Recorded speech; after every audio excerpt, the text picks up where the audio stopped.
Alright, so boom. It's the year 2000. Me and one of my homies, we listening to the Shaft soundtrack. No, dawg, not the Isaac Hayes 1971 Shaft with the Sideburn Shaft soundtrack. You know, the one released when Samuel Jackson stepped in for Richard Roundtree. Yeah, that one.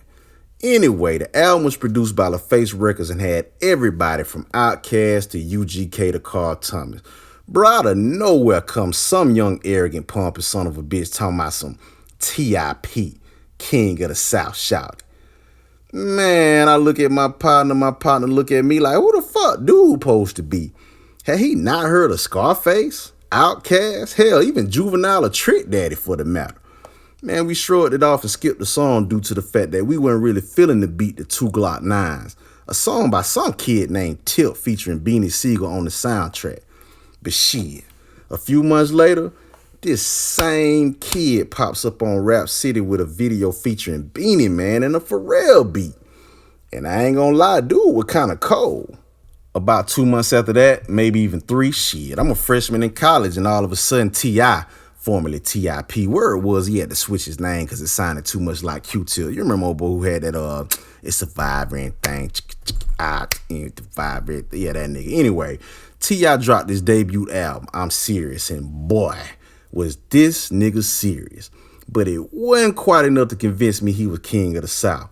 He then dropped the mixtape with his crew Pimp Squad clique, also known as PSC, and then his second album, Trap Music, was released on Atlantic 2 years after his first. With time, the music just got better and better. Trap Music was better than I'm Serious, Urban Legend was better than Trap Music, and by the time his fourth album dropped, King, Tip found himself at the top of the rap game.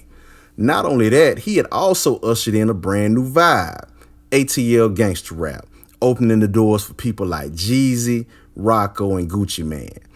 Then it all kind of made sense. He spoke this king shit into existence. He knew it would rub critics like me the wrong way, but he didn't care about all that. Only thing he cared about was working hard enough to overcome anything and anyone standing in the way of that crown. He'd go on to make plenty of hits, even some with Jeezy who came after him. Jeezy's career grew and people kind of looked at him like the Jay-Z and Biggie of Atlanta, or I guess the type of relationship Jay and Big would have had if Big would have lived longer. Years later, the two would be the center of a debate about trap music and its founder. They even agreed to a friendly competition via Verzuz, a series of cyber music battles organized by super producers Swiss Beats and Timbaland. Everybody's picking a side, but at the end of the day, there can only be one. What side you got?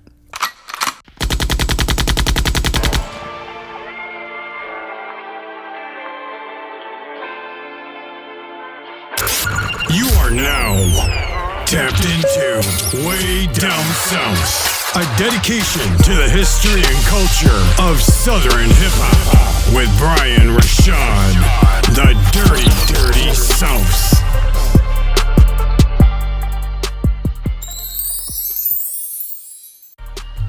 What up, world? It is your dog, Brian Rashad, and this would be the first episode of Way Down South, a podcast about the history and culture of Southern hip-hop music. If you are checking in for the first episode from me to you, I appreciate you. And before I get into what the platform and podcast is all about, actually, let me tell you a little bit about myself. I am a 37-year-old husband and father, originally from Albany, Georgia. Been living here in Atlanta for the past 20 years. God damn. Yeah, I've been here damn near 20 years. Yeah, moved here for college and just decided to stay. Aspiring writer, content creator. For whatever reason, people like hearing my perspectives on things, regardless if it's an article that I wrote or just me being on Facebook talking shit. And I have been told at least 10 times, man, you should start a podcast. So I've tried a couple of different things, didn't really like how they came out. They just felt forced and scripted. And so one day it hit me. It was like, yo, you're a big fan of hip hop. Obviously growing up down south, even though I have an appreciation for all hip hop, I grew up more so to the down south shit. And not only that, I lived in Atlanta at a very interesting time. I was able to see Southern hip hop go from being the underdogs to where they're at now, to where it is now, even to the effect of people calling Atlanta the new mecca of hip hop. I didn't say that, but that's what they say. So I just thought it'd be cool to get on here and talk my shit, man. Just kind of, give me a chance to be myself and it be natural. And Way Down South is born. But I want to go on record from the top, from the very first episode, to say I would be remiss if I did not give it up to the people that inspired me to do this. So shouts out to the creators of the Bottom of the Map podcast, Miss Christina Lee, who is a music journalist, and I was really trying to find her social media information, and I apologize, but I looked and I didn't see it tagged anywhere on the Bottom of the Map page. But you can actually, I'll pull it up now, man. You can go follow them on Instagram, BOTM Pod, Bottom of the Map podcast, and also my homegirl Regina Bradley. I'm sorry, Dr. Regina Bradley, from the same hometown, same high school. We marched in the same high school marching band, and then she resurfaces. I kind of lost track of where she was, but she resurfaces, and now she's this awesome hip hop scholar with a PhD that's been to Harvard and has written books and has been on documentaries. So shouts out to Christina Lee and Regina, man, for doing what they do. I never would have thought of taking Southern hip hop specifically and applying some type of scholarship behind it and journalism just behind that. So really, really innovative. I wanted to make it absolutely clear they started this. Also shouts out to Taylor Crumpton, another awesome journalist. I want to say she's out of Dallas or somewhere out of Texas, but shouts out to her. You can find her at Taylor Crumpton on IG and on Twitter. And I just want to make shit clear. Black women started this shit. I want to go first episode from the top. Black women inspired me to do this. So shouts out to black women, specifically those three, for what they do. So let's get into the episode. Today, everybody knows this Verzuz battle is coming up. I want to say it is Tuesday, November the 19th. Let me make sure I'm telling y'all the right date. Yep, Thursday, November the 19th. So TI versus Jeezy. We're going to get into that. We're going to also talk about, is TI the king of the South? And who started trap music? Because there's a big debate. There has been a big debate over the years. And I'm going to tell y'all what I think about the creator of trap music.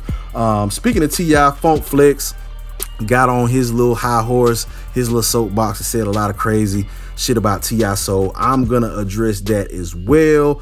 Also, we're going to talk about Lil Wayne and him endorsing President Trump for a second term. And last but not least, we'll wrap it up with my thoughts on the election. Like I said, man, today is Election Tuesday, November the 3rd. Very, very, very anticipated. A lot of people on edge about this shit. So we gonna talk about that too.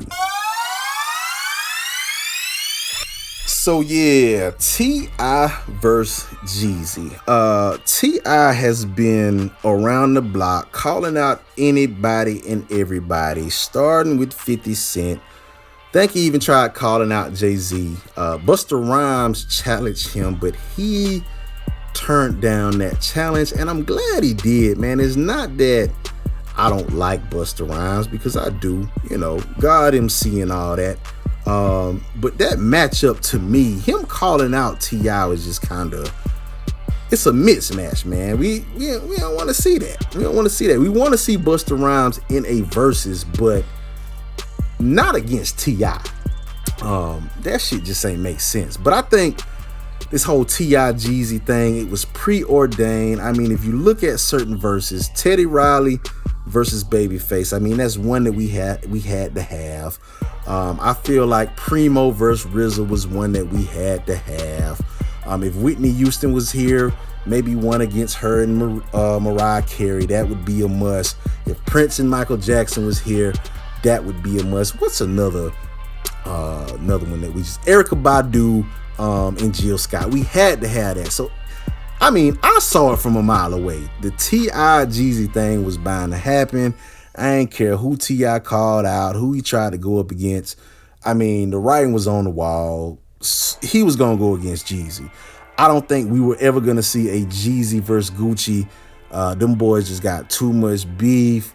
You know, I ain't going to get into it, but some blood was spilled behind that whole thing, possibly.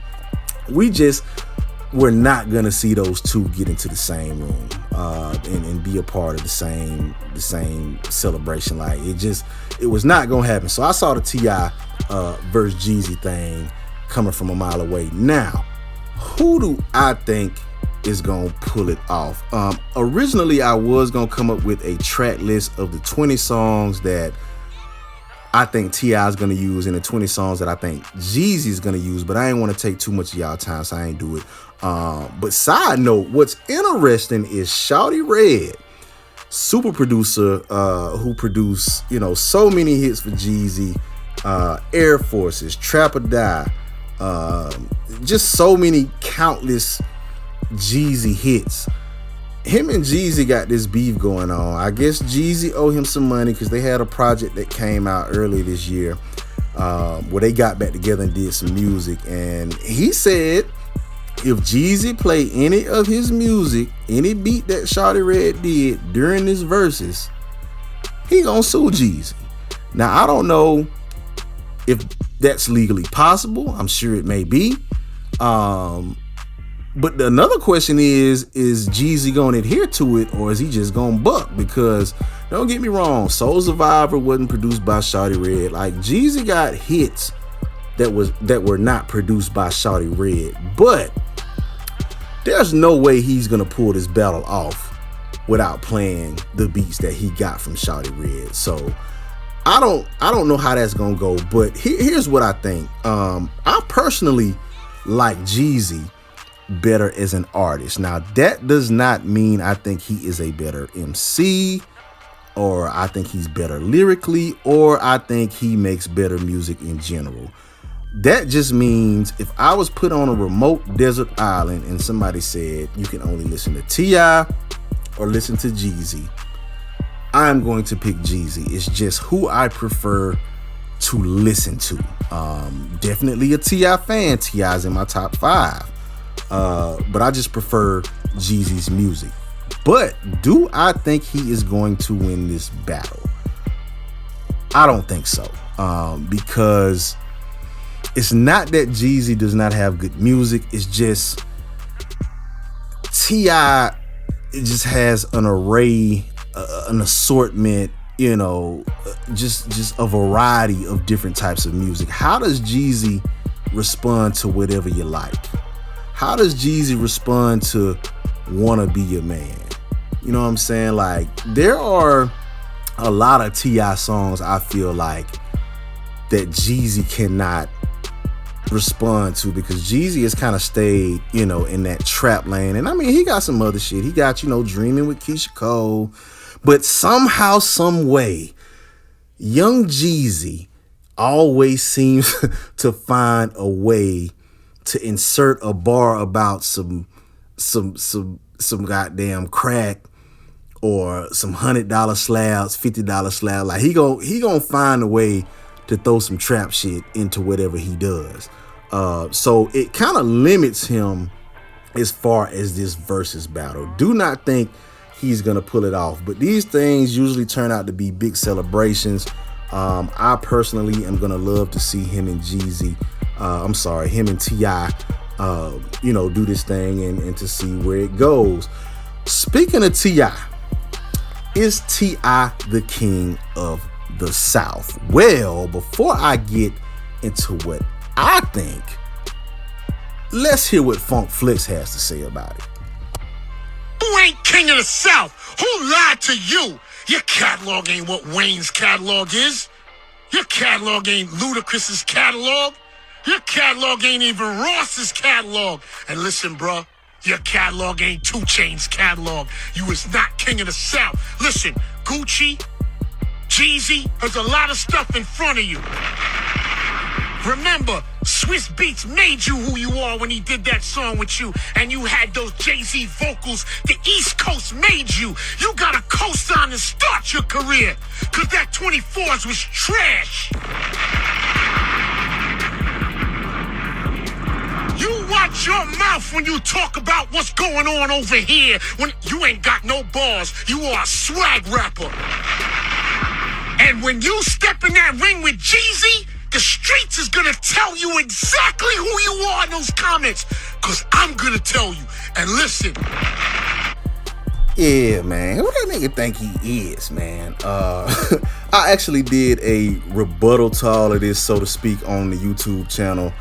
So go check out the Way Down South YouTube. By the way, if you're not following Way Down South on Instagram or Twitter, go do that now. The handle is Way Down South, and Way has 3 W's. So WWWAY Down South. Y'all know how that shit is, man. You go on Twitter and Instagram, and the name you want, somebody already took it. So you got to come up with something innovative.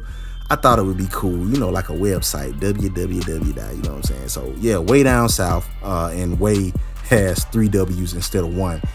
But basically what I said in the video, by the way, I'm pretty sure he watched, and I knew he would because, you know, don't get me wrong, all due respect to Funk Flex and everything he stands for hip hop and all of his contributions to hip hop.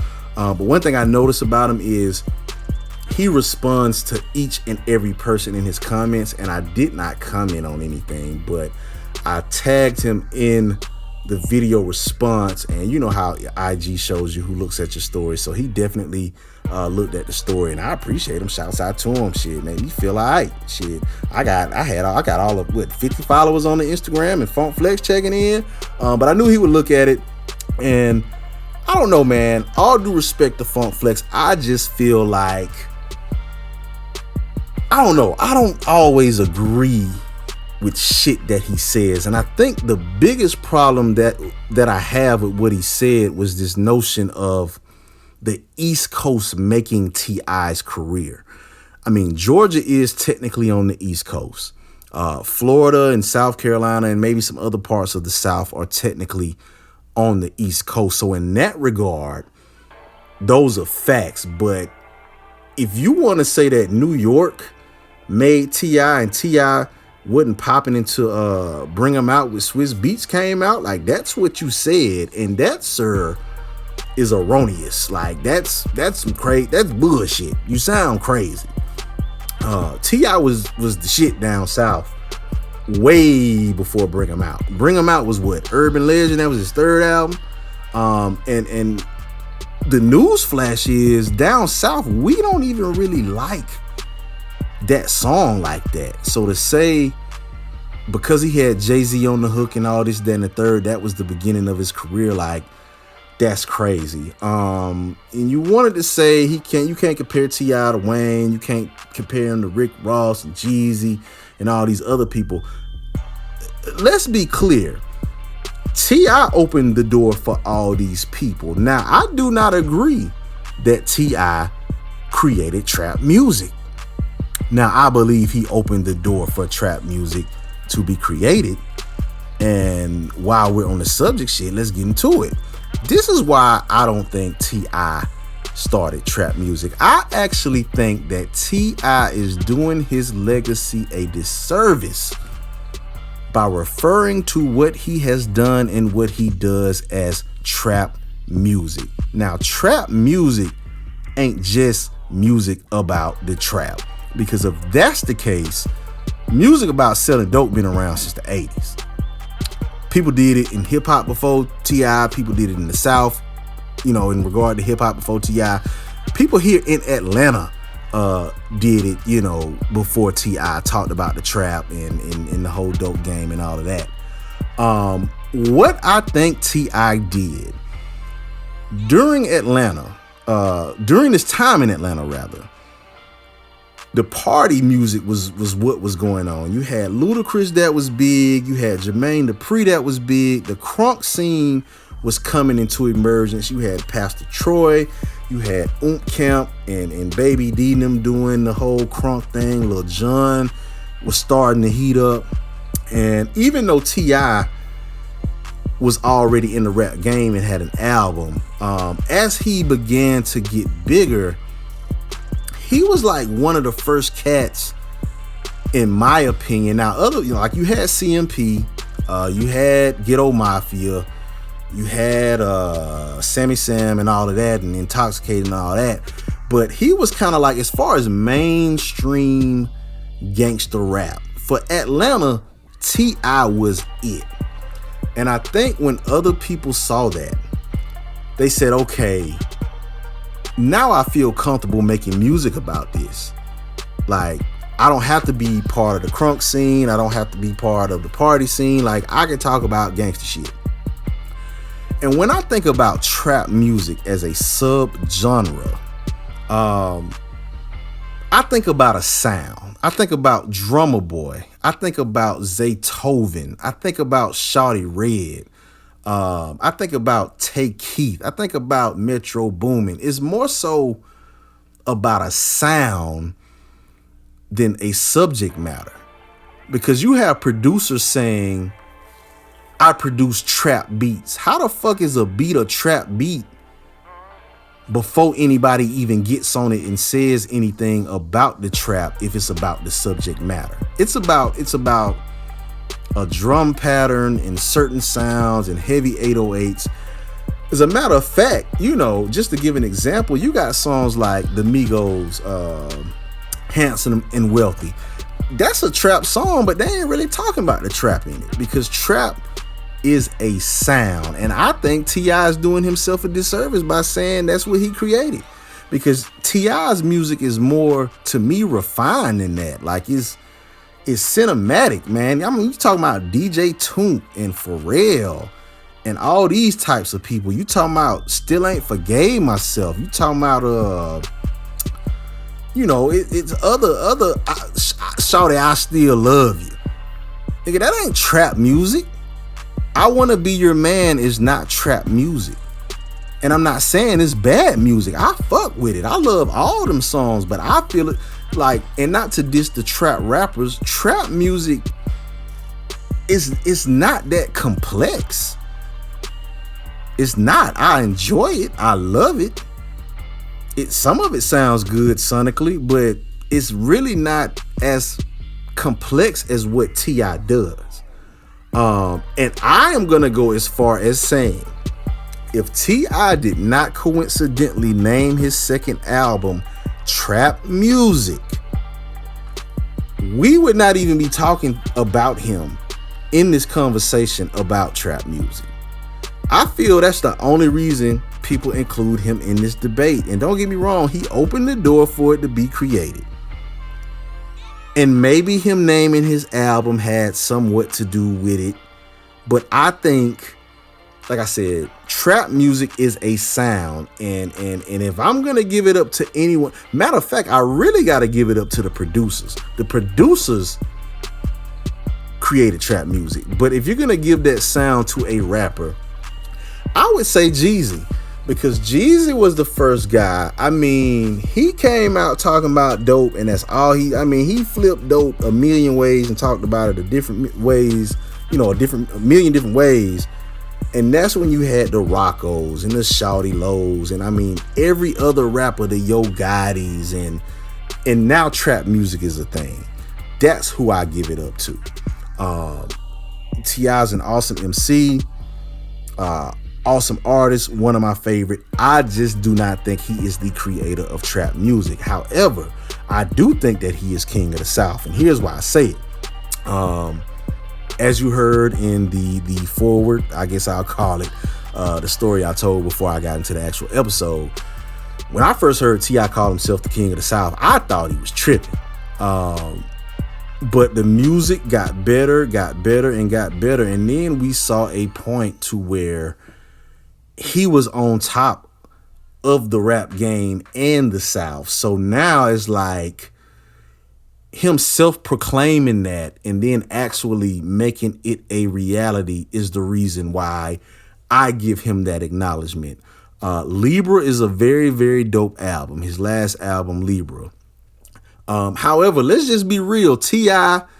and Jeezy and everybody else, their influence isn't what it once was. Now you got people like Lil Baby and Gunna and Young Thug, them kind of running shit. So even though T.I.'s influence may not be what it once was, who else has challenged him for the throne? And let's be clear. I heard a story that he told, I think, on his podcast where he called up Big Boy. He saw Big Boy and he told him like, yo, I'm thinking about calling myself the King of the South.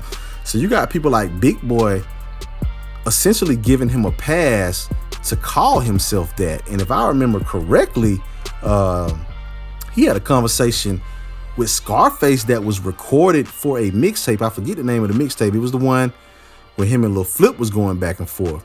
And Scarface gave T.I. a pass during that as well.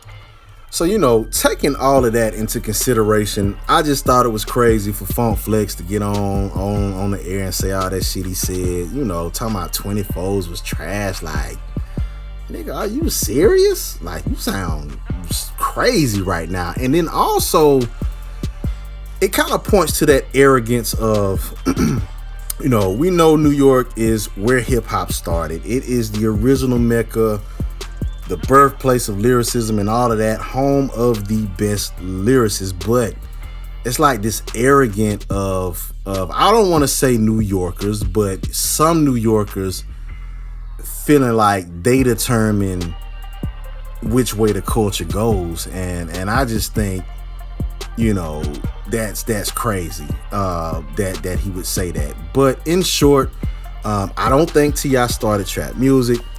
I do think T.I. is King of the South, and I do think that he is going to come out on top of this versus battle. But we will see what happens. So yeah, man, I got a bone to pick with Lil Wayne, Lil Tunechi, as he calls himself these days. I have been a Lil Wayne fan for a long time. Me and Wayne the same age, and I remember back in the day when I was, trying to rap. Like, that was my dream, to be the youngest guy on the camp, and I wanted to be like Lil Wayne. But over the years, man, he has said and done some shit that I just don't agree with. Here more recently, Lil Wayne has taken a picture and is endorsing Donald Trump for a second term. And here is what Lil Wayne said. Just had a great meeting with Donald Trump. Besides what he's done so far with criminal reform, the Platinum Plan is going to give the community real ownership. He listened to what we had to say and assured he will and can get it done. Words from Dwayne Carter himself. Now, let's make no mistake about it. I don't like Donald Trump, and I don't necessarily like Joe Biden either. And while I think that anybody, including a rapper and celebrity as famous as Lil Wayne, has the right to vote for and endorse whoever they like as a candidate, I just personally think that it is socially irresponsible for somebody like Lil Wayne to go up and say that publicly support Donald Trump. And some people say, well, would you have rather seen him with president, or I'm sorry, not president, but with Joe Biden?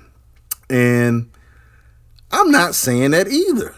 But this is why I don't agree with what Lil Wayne did. Maybe it's the whole tax thing, people saying, if Joe Biden gets elected, if you make over $400,000 a year, your taxes are going to go up. And if Trump is elected president, then your taxes are going to stay where they at. Well, when has Donald Trump ever told the truth about shit? And my problem with Lil Wayne is 95 to 99% of your fan base does not represent that demographic. You know what I'm saying? And even though you do, I just think it would have been more socially responsible to just silently vote for him. Not only that,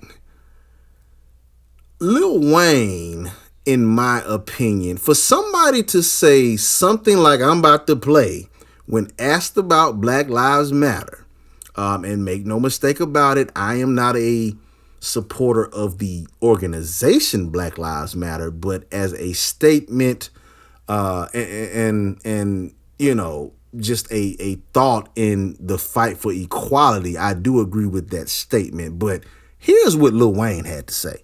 Thought on Black Lives Matter.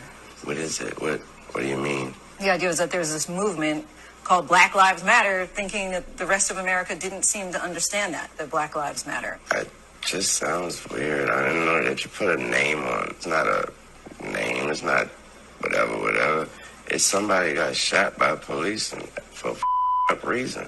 I am a young, black, rich. If that don't let you know that America understand Black matter these days, I don't know what it is. That man white, he filming me. I don't know what you mean, man. Don't come at me with that dumb man. My life matter, especially to my. Do you feel, though, connected to? I feel connected to a damn thing that ain't got nothing to do with me.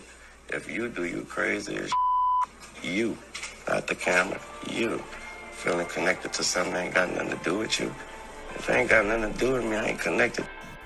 So yeah, when I heard that response, the first thing I thought is, here we have a guy, make no mistake about it, Lil Wayne is a Hollywood kid. Lil Wayne is like Lil Bow Wow and Lil Romeo. He grew up in this shit. Lil Wayne been a goddamn celebrity since he was 13, 14.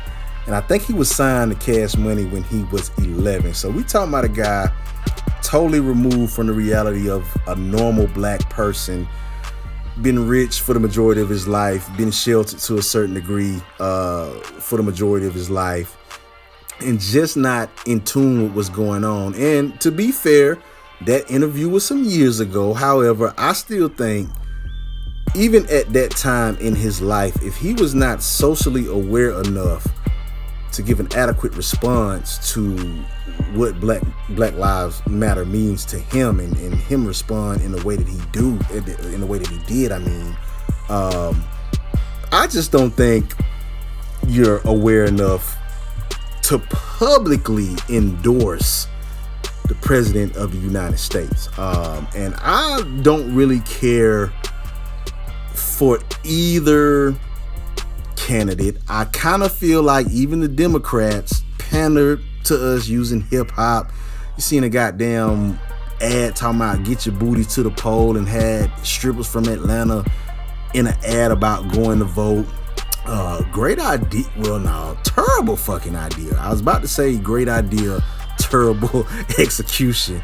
But maybe it was a terrible idea with some alright execution, if you know what I mean. Don't tell my wife. But yeah, man, Lil Wayne, bruh, sit your ass down somewhere. Sit your ass down. And this is a different situation from Ice Cube. A lot of people got on Ice Cube's case because he went to talk with the Trump administration. It was blown out of proportion. And the fact of the matter is, black people, we cannot really afford to be loyal to any party. There needs to be a black agenda somewhere coming from somebody.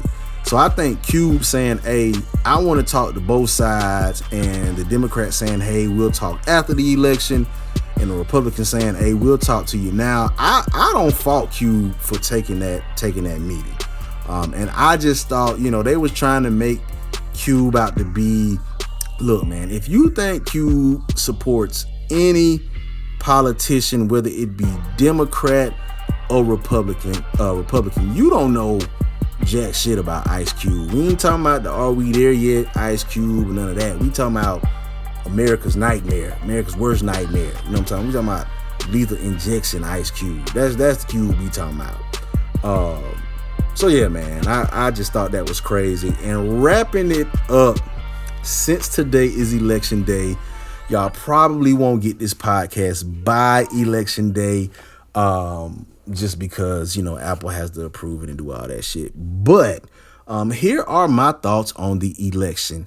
Today is one of the most important elections that I've been around to see, and maybe in the history of the United States. There's been a lot of talk about, Joe Biden in the crime bill and his past and things that he stood for, and even with Kamala Harris and her history as a prosecutor. And it's left the black community torn. Do we vote for Biden because that's just historically who black people in the hip hop community support? You got some people actually endorsing and voting Trump, but then you have a middle ground where it's some people like, yo, we just not voting. We ain't feeling either candidate, and we don't feel as if we should support either, just because, the responsible message is go vote. I will be the first to tell you I felt like that for a long time. I think that black people here in the U.S., we are at a disadvantage economically and socially, specifically because of slavery, Jim Crow, and other forms of discrimination and hate. And we're going to be in this boat until something is repaired. And I think we're due reparations, and we're due a whole lot of other shit. And I'm not the most politically savvy guy, so I'm gonna leave that to people like Yvette Carnell, and people like Antonio Moore from the ADOS movement. Go check them out. But I definitely agree that sooner or later, black people, we're gonna have to stop being loyal to the Democratic Party. Now, I ain't saying go vote for Trump. That ain't what I'm saying. But one day we are going to have to make a decision for black America. But for this particular vote, I know it's been a lot of talk about, the lesser of two evils, and black people, we need to be tired of being in that boat. And I agree. I will say I voted for Joe Biden, and here is why. Trump is a racist, he's bigoted, and he has, I feel like, put a battery in the back of a lot of racist white people that would not be as bold as they are now, years ago before he was elected, and kind of put these messages of hatred out there and made them seem like they were normal, and as if they were appropriate. So I don't like that, but at the same time, I am doing what I need to do to protect myself and to protect my family. And I feel like motherfuckers have been racist, they are racist, and they gon' be racist. So I was not really in fear of Trump getting another 4 years. Economically or financially, me and my family, we're doing okay. I mean, we're not millionaires, we're not balling or whatever, but we at the best we have been. So, I did not feel. And here's the thing, police brutality has always been a thing. It was a thing when Clinton was the president. It was a thing when Obama was the president, when Bush was the president, when Trump is the president. It's been a thing. But the reason I decided to go ahead and vote for Biden was because of the response to COVID. You know what I'm saying? Black people were hit the hardest by COVID. We were the ones to get sick because we got all the motherfucking, the other conditions, the diabetes and the heart conditions and all of that. We are the essential workers, so we were the ones having to get out there and work while, we didn't know how we were going to care for our children that couldn't go to school because school was out. We were the ones going into work, exposing ourselves to the shit. And when the jobs shut down, we were the ones that would ultimately hurt the worst. And it is because we had a administration that ignored it, that lied about it, and did not take the proper steps and precautions to keep the United States from being in. I mean, we, from what it looks like, are the worst hit country, even worse off than China, where this shit originated from. So with that being said, that's my idea or my thoughts on the election. Hope you enjoyed this first episode. Hope y'all stick around as the platform grows, gets better, gets more refined. Hopefully the audio is cool. I tried to, make a few investments to make it as quality as I could. Be sure to check out the Instagram page and the Twitter page, WWWAY Down South, way down south with 3 W's. Feel free to check out my Instagram page, the Brian Rashad. Not talking a whole lot about the blog on that just yet, but if you're interested, and I don't know, seeing what I look like, seeing what my everyday life is like, you can check me out on there as well. Shouts out to the good people over at Multiverse Entertainment, who are our sponsors for this podcast. So yeah, shouts out to them. Check them out as well. And with that being said, we out. Y'all be cool. You